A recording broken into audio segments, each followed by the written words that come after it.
Ya Allah, bismillah, selamünaleyküm. Aziz sayfa izleyicileri, güzel insanlar. Gününüz hoş, hayırlı, uğurlu, bereketli, faydalı olsun.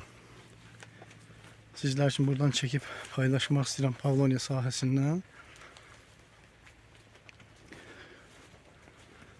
Ağaclarımız bu sahədən 3-cü dəfədə artıq mən siz için çəkiliş edirəm. Bir dəfə Ekimdən sonra cücərib çıxdığı zaman çəkiliş etmişəm.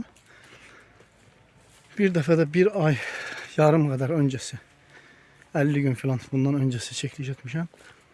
Bir de artık indi bugün çəkiliş edirəm siz için. Ağaclarımızı göstermek istedim.